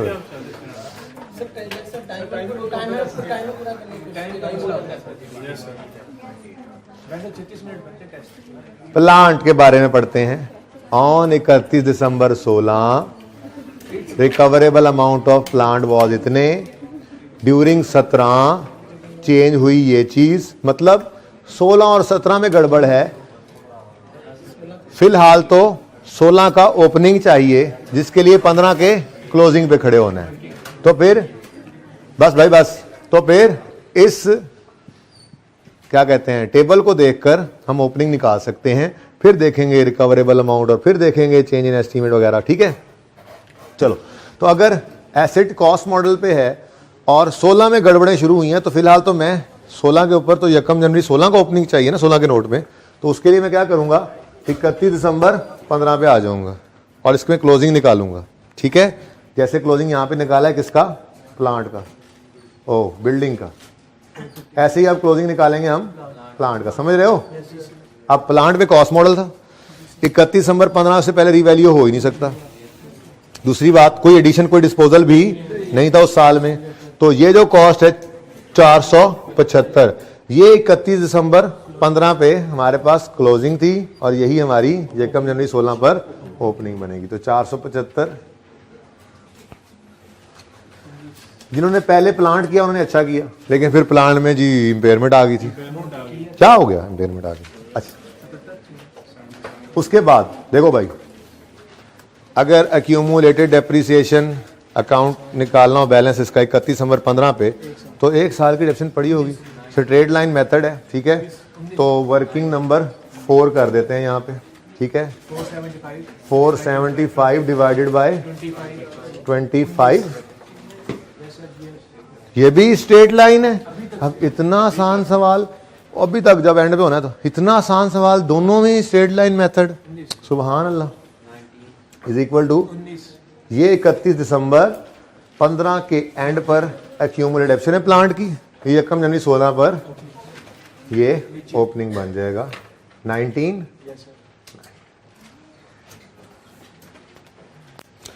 अब भाई प्लांट की डिटेल की तरफ आते हैं। 31 दिसंबर 16 पे गड़बड़ हुई है और फिर कुछ 17 के एंड पे गड़बड़ हुई है, ठीक है। तो 31 दिसंबर 16 तक पहले ले तो आओ, इसको ले आए। अच्छा, कोई एडिशन नहीं है, कोई डिस्पोजल नहीं है प्लांट में, ठीक है ना। 16 में क्या हुआ है, इंपेयरमेंट टेस्ट लगाया हमने, और 17 में डेप्रिसिएशन रेट बदला है, ना कोई एडिशन है ना कोई डिस्पोजल है, ठीक है। तो एडिशन रिवैल्यूएशन तो है ही नहीं ना, फिर कोई एडिशन भी नहीं है कोई। यार इतना आसान सवाल, कम ऑन गाइस इज। अच्छा, उसके बाद इस साल की डेप्रिसिएशन 19 ही होगी। अच्छा चलो, इस दफा जो आपने लिख दिया यहाँ पे 4 यूजर को, उसको एग्जामिनर को बताने के लिए, ठीक है, ये 4 में किया है ना, तो बस फिर 5 भी यही है, ठीक है।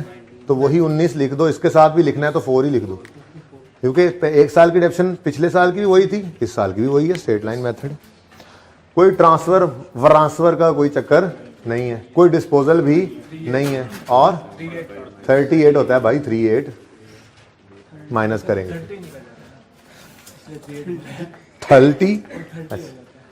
उसके बाद कोई इंपेयरमेंट टेस्ट पहले नहीं लगा था, तो ओपनिंग में इंपेयरमेंट लॉस कोई नहीं है, लेकिन वर्किंग नंबर 5 टेस्ट लगा लेते हैं हम इस साल इंपेयरमेंट क्लोजिंग डेट। अच्छा, इतना ही आसान थी ये एडजस्टमेंट। देखो हम क्या करते थे, ये देखना जरा, हम करते थे बुक वैल्यू कैलकुलेट, फिर रिकवरेबल अमाउंट इज हम कहते थे higher of fair value less cost to sell, value in use, book value निकालते थे, फेयर वैल्यू कॉस्ट से निकालते थे, वैल्यू इन यूज निकालते थे। इनमें से जो हायर होता था वो रिकवरेबल अमाउंट बनती थी। आज ये सब करने की जरूरत कोई नहीं है, सवाल में रिकवरेबल अमाउंट उसने दे दी है, ठीक है। सवाल में रिकवर अमाउंट पढ़ते हैं, क्या कह रहा है। On 31 December 16 recoverable amount of plant was assessed at 360 million with no change in useful life. तो भाई ये बुक वैल्यू हमें पता है, गिवन है हमें, रिकवरेबल अमाउंट भी उसने दे दी है, तो बस इतना सा काम करना था, कोई तफसील नहीं थी। तो ये वर्किंग तो वहां पे भी हो सकती है, इसको मिटा देते हैं। सब नोट्स की तरफ आहिस्ता आहिस्ता हम बढ़ रहे हैं। वर्किंग 5 में हम क्या कर रहे हैं जी, इंपॉर्टेंट टेस्ट लगा रहे हैं, very important test this is, ठीक है। डेट है जनाब 31 दिसंबर 16 और बीवी है जी 437, ठीक है। अच्छा, मैं इसको ना उस फॉर्मेट पे ले आऊं जिस फॉर्मेट में हमारी इवैल्यूएशन की वर्किंग है, कोई एतराज? चेक करें ना, ताकि अगली डेप्रिसिएशन निकालना इसमें आसान हो जाए, ठीक है। ये बड़ी इंपॉर्टेंट वर्किंग, आज की सबसे इंपॉर्टेंट वर्किंग यही है, ठीक है। सिखाया और तरीके से हुआ है इंपेयरमेंट लॉस निकालना, लेकिन अब इस वर्किंग के फॉर्मेट पे डालते हैं, जिस फॉर्मेट एक बार बनाए ना सारे एक जैसे ही रखें फिर, ठीक है। इसी को रिवैल्यूएशन के फॉर्मेट पे, रिवैल्यूएशन को इसके फॉर्मेट पे डालते हैं, देखना उसी तरह से एकदम काम हो जाएगा, ठीक है। चेक करते हैं, बुक वैल्यू 437 है, 31 दिसंबर 16 एक लाइन खाली छोड़कर रिकवरेबल अमाउंट लिख दो, कितनी है? आप कहोगे जी अगर हायर होती तो, अगर यही पूछने लगे हो, अगर हायर होती, ये ज्यादा होती, मतलब बुक वैल्यू से, तो इंपेयरमेंट लॉस तो नहीं आना था, तो भाई ठीक है, फिर आप वो ना इस फॉर्मेट पे डालते। 77 का आ गया इंपॉर्टेंट लॉस। पहले इसकी एंट्री कर लें, 77 जी, 77 की एंट्री, ये माइनस है ना, माइनस, ठीक है। अच्छा देखो देखो देखो देखो, एक काम और भी कर, आपने पर्चे में फॉर्मेट ये रखना है। देखो सुनो सुनो सुनो, अगर फॉर्मेट ये अडॉप्ट कर लेते हो, कहते हो हाँ हम हमेशा इंपेयरमेंट में, क्योंकि नोट के सवाल बड़ा फायदा है ना, इससे अगले साल की डेफिनेशन 1 मिनट में निकल आएगी, बुक वैल्यू मौजूद होती है, कंफ्यूजन नहीं रहता। अगर यही फॉर्मेट लगाना है तो आपने यहाँ पे उठाया सवाल से 437 लिख लिया। 437 कैसे निकला है? 437 कैसे निकला है? 475 माइनस 475 माइनस, हाँ क्योंकि 31 दिसंबर 16 पे लाए हो ना, तो 2 साल की डेप्शन माइनस हो चुकी है, ठीक है। अच्छा अब ये तो आपने लिख लिया पर्चे में। अब पर्चे में आपने देखा रिकवरेबल अमाउंट 500 लिखी हुई है, रिकवरेबल अमाउंट 500 लिखी हुई है, तो फिर इंपेयरमेंट, तो फिर यही 437 ही रहना है ना, ठीक है। तो फिर यहाँ पे रिकवरेबल अमाउंट की बजाय आप क्या लिखोगे? वही बुक वैल्यू, यानी ये करने की भी जरूरत नहीं होगी आपको। तो जबानी यहाँ पे शो, जबानी में उसको पता नहीं लगता टेस्ट लगा या नहीं लगा, ठीक है। तो जबानी की बजाय यहाँ पे ऐसे शो कर दोगे। ये बात समझे हो? मैं दोबारा करने लगा। सवाल में 437 बुक वैल्यू निकल आई है, सवाल में लिखा होता recoverable amount of plant is ₹500। अब आपने देखा रिकवरेबल अमाउंट 500 है, बुक वैल्यू 437 है, तो आपने इसको यूं देखा, आपने कहा एसेट इंपेयर्ड तो नहीं है, तो फिर यहां पर वही बुक वैल्यू रहनी है 437, यहां पे आपने 500 नहीं लिखना। अब एग्जामिनर को पता लग गया इंपेयरमेंट टेस्ट इसने लगाया है, इंपेयरमेंट लॉस कोई नहीं आया, तो ठीक है ना, ठीक है। अच्छा अगली बात, अभी तो मसला क्या है? अभी मसला यह है कि हमारे पास जो रिकवरेबल अमाउंट है वो कितनी आ रही? 360। ये क्या है? ये जो रिकवरेबल अमाउंट है ये अब हमारी रिवाइज्ड बुक वैल्यू बन गई। रिवाइज बीवी जी 77 का क्या आ गया? लॉस। बात समझो? अब ऑनवर्ड ये 360 डेप्रिसिएशन के लिए इस्तेमाल होगा। परसों वाला लेक्चर याद करो, मैंने अगले साल की डेप्रिसिएशन निकालना सिखाई थी, WDV after impairment, revise WDV को रिमेनिंग लाइफ पे, तो अगले साल की तैयारी कर ली है मैंने। अगले साल भी तो हमने कुछ करना होगा ना, डेप्रिशिएट तो करना होगा ना एसेट को। चलो बाहर जी, मेथड भी चेंज हो गया, अच्छा जगह भी कम है नीचे, चलो बाहर, अल्लाह खैर करेगा जी। 360 पे लेके आना है, ये लाने के लिए 77 की एंट्री करनी पड़ेगी, क्योंकि फिलहाल तो इधर देखो, फिलहाल तो एसेट पड़ा है 475 माइनस 38 पे। अब जब तक 77 इसमें से माइनस नहीं करेंगे ये 360 पे नहीं आएगा। 77 माइनस करने का तरीका क्या है? एसेट को क्रेडिट करो।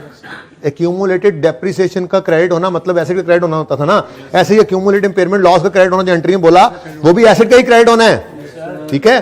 तो फिर एंट्री बोलो 77 की सिखाई थी, impairment loss expense profit and loss में debit accumulated impairment loss, working 7 में जाके देख लो एग्जामिनर, और ये 77 भी हो गया माइनस, और ये आ गया, वाह वाह बोलो, वाह वाह अल्हम्दुलिल्लाह सुभान अल्लाह, ठीक है। व्हाट टॉक इज, क्या बात है। अच्छा जी यही होती है ना, कहते हैं क्या बात है। अच्छा जी, कॉस्ट मॉडल स्ट्रेट लाइन 25 साल्स, और अगला आपका टोटल का कॉलम आपके लिए खाली है, कर लेना, ओके। लो जी क्लोजिंग को ओपनिंग बनाओ, 475 क्लोजिंग, ये एक सफे पे करो ना तो वैसे ही बड़ी बंदा गड़बड़ा ही जाता है, तो एक सुकून से 1 साल पूरा हुआ था, ठीक है। अब उसको अगले सफे पे जी 475 आ गया, 38 आ गया, और 77 आ गया, ठीक है। अब एक बात तो पक्की पता है आपको, ये कोई नहीं है, लेकिन चलो फिर भी रुक जाओ। अब कोई एडिशन नहीं है, कोई डिस्पोजल नहीं है, यार इतना आसान था प्लांट, वाह वाह वाह वाह, ये लो 475 डेप्रिसिएशन के लिए आप दोबारा इसको लाओ वर्किंग 5 में ही ये काम कर लो, वर्किंग 5 में ही हो जाएगा ये काम भाई, ठीक है। वर्किंग 5 दोबारा 31 दिसंबर, ऐसे नहीं मैंने ये वाली वर्किंग बनाई थी, मैंने कहा अगले साल इस्तेमाल हो जाएगी, बच्चों को फिर समझाना, ऊँट को रिक्शे में बिठाना, तो यहां से आसान है, ऊँट को रिक्शे में बिठाना। डेप्रिसिएशन रिवाइज्ड बुक वैल्यू को रिमेनिंग लाइफ, क्या ऑन 31 सॉरी ड्यूरिंग 17 ये तो साल के पहले दिन चला गया, और साल के पहले दिन ही होती है डेप्रिसिएशन तो शुरू से। हाँ कैलकुलेट एंड पे कर रहे होते हैं, चलो ठीक है। OL has decided to change the depreciation method of पौधा from straight line to reducing, new depreciation rate is 10%। तो यार तो क्या हो गया, हमारा फॉर्मूला क्या होता था, रेट क्या WDV at the date of change in estimate. अब एस्टीमेट में चेंज किस दिन आया है, 31 दिसंबर, 16 या 1 जनवरी 17, एक ही बात है ना। तो उस दिन की WDV तो है हमारे पास, 360 है। तो मेरे बच्चों 360 पे 10% लगा डालो, 36 का आंसर लो। नीचे कुछ लिखने की जरूरत ही नहीं है, जगह नहीं है ना मेरे पास। हाँ लिख लेना, आपने घर पे लिखना हो तो, मुझे नहीं लिखना। मुझे क्या करना क्लोजिंग बुक वैल्यू का, यहाँ पे निकल आएगी मेरे पास, ठीक है ना। वर्किंग है मेरी जी। कितना, ओ यार 224 कैसे, 36 यार, 36 भाई मुझे डेप्रिसिएशन की एंट्री करने दोगे कि नहीं, एंट्री बोलो। Depreciation expense debit, accumulation credit, कोई ट्रांसफर नहीं, कोई डिस्पोजल नहीं। 74 माइनस करो, कोई इंपेयरमेंट नहीं। 77 माइनस करो 324।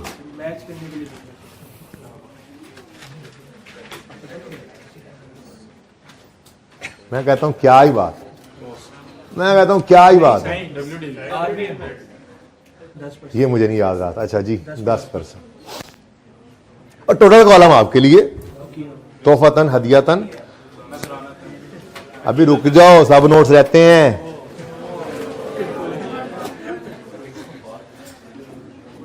अब मजा आएगा। मजा क्यों आएगा, सुनो सुनो सुनो, क्योंकि मैं बना रहा हूं 17 के सब नोट, और 17 के सब नोट को बनाते हुए प्लांट के लिए, सॉरी बिल्डिंग के लिए जब मैंने देखना है तो बिल्डिंग तो 17 तक आते आते डिस्पोज भी हो गई है। तो ये काम आज तक सब नोट्स में नहीं देखा था। मैंने कहा टेस्ट में कर लेंगे, अगले दिन मैं करा दूंगा। तो नोट का कोई नंबर, तो नंबर कोई अज्यूम कर लो नोट का। खड़े हो जाओ मोटे। Note number 9। कोई ऐसी फाइनेंशियल स्टेटमेंट जब तक तुम्हें नहीं मिल जाती जिसमें 442 नोट नंबर हो, तब तक तुम मेरी क्लास में खड़े रहोगे, ठीक है। अब ये तुम्हारा काम है कि तुम ऐसी फाइनेंशियल स्टेटमेंट ढूंढ लाओ जिसके अंदर नोट्स में से 342 नंबर नोट हो। 442, ठीक है। हाँ चल, खुद बना, खुद भी नहीं बना सकता, ओके, मुमकिन ही नहीं है ना, ठीक है। लेकिन इसको पता तो लगे ऐसे ही फजूल बोलने की क्या सजा होनी चाहिए। जब तक नहीं मिलेगा बोलना नहीं मेरे साथ, ओके। सब नोट्स 9.1 लास्ट रिवैल्यूएशन। अब सुन लो इधर, लास्ट, अब 17 में खड़ा हूं तो 17 के अंदर हो गई है। 17 पे last revaluation is performed by Shabbir associate. इसके नंबर होते हैं भाई, एक नंबर है हमारे सब नोट में इसका, आधा नंबर इसका, सिर्फ अंग्रेजी उठा के लिखने का, ठीक है। तो कुछ नहीं आता तो ये तो लिख सकते थे। Last revaluation was performed by Shabbir associate and independent valuer on 31 December 15 और ऑन 31 दिसंबर 17, ठीक है, ठीक है जी, बस फुल स्टॉप, कहानी खत्म। 9.2 had there been no revaluation, the buildings would have shown cost less accumulated depreciation is equal to WDV। कितनी, ये देख लेते हैं, cost less accumulated depreciation WDV। अब यार जब रिवैल्यूएशन नहीं है तो जिंदगी आसान है, सुकून में हो। 600 की बिल्डिंग्स खरीदी थी, ठीक है, 66 वाली 31 दिसंबर 17 से पहले बिक गई। तो फिर 31 दिसंबर 17 की शाम को कितनी पड़ी होंगी, कितनी टोटल थी, 667 निकल गई, 66 कर लो यार, 500।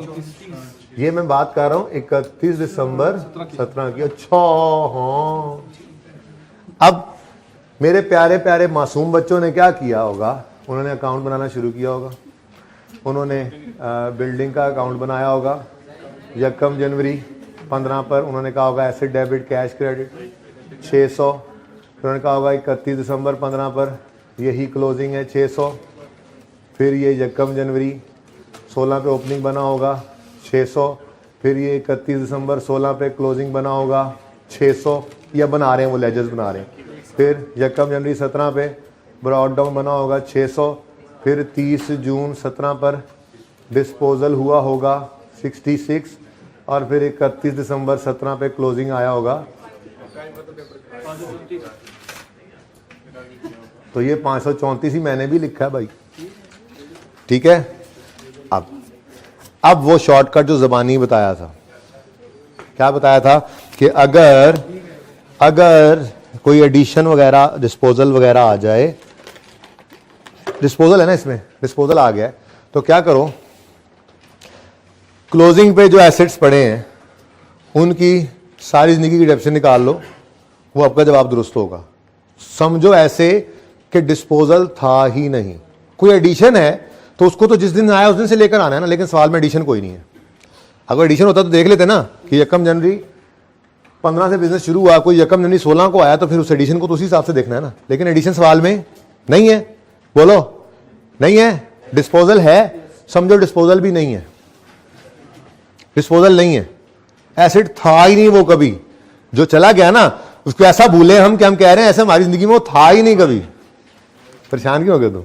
अच्छा तो इधर देखो, इधर देखो, इस वक्त हमारे पास कितने एसिड्स पड़े हैं? हम कह रहे हैं ये तो थे ही नहीं ना, ये तो थे ही नहीं। अब 534 हैं, ये 1 जनवरी 15 से हैं, बोलो 31 दिसंबर 17 तक हैं, तो इनकी जिंदगी सारी की डेफिनेशन हम निकाल सकते हैं। Yes of course. अब ये देखो, ये देखो, ये देखो, देखो 10-10 रुपए, 10 रुपए में देखो 534 डिवाइडेड बाय 30 इंटू 15 16 17, जी बोलो 56 बुक वैल्यू करो करो, प्रूव करता हूं 53.4 है 534। 53.4। हाँ तो यही लिखवाओ ना, 50 आपने 56 लिखवाया, 53.4 बुक वैल्यू 480.6 है। लो ठीक है। अब ये 53.4 कैसे निकला ये समझ आ गया? प्रूव करता हूं कि सही है या गलत, लेकिन कैसे निकला ये समझ आ गया? कैसे निकला समझ नहीं आया? 53 के एसेट, 534 के एसेट हमारे पास पड़े हैं। कब से पड़े हैं? शुरू क्या डेट बताओ? 1 जनवरी 15 से पड़े, 31 दिसंबर 17 तक कितने साल डेप्रिशिएट हो गए होंगे? 3 साल। 1 साल डेफिनेट इंटू 3। कैलकुलेशन कैसे हुई समझ आ गई? बोलो। अब प्रूव करना है ना कि ये सही है या नहीं, वो प्रूव करते हैं। मैं जरा बैठ के प्रूव करूंगा ये।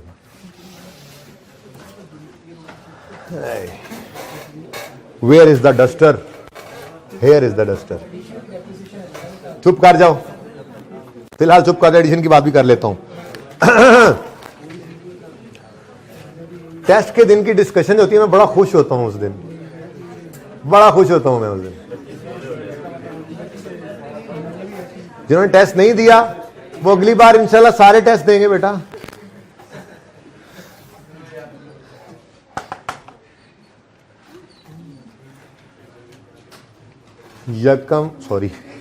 It's okay. 1 January 15 brought down कितना होना था? एसेट अभी खरीदा था। ये क्या है? एक्यूमुलेशन ऑफ पौधा, प्लानट। ये आपने लिख लिया ना, होमवर्क लिख लिया बस, ठीक है।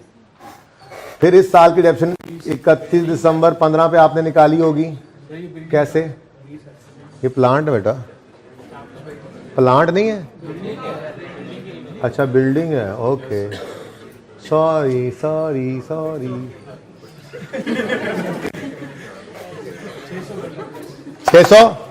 600 डेप्शन निकली हम 600 बटा 30 कितनी?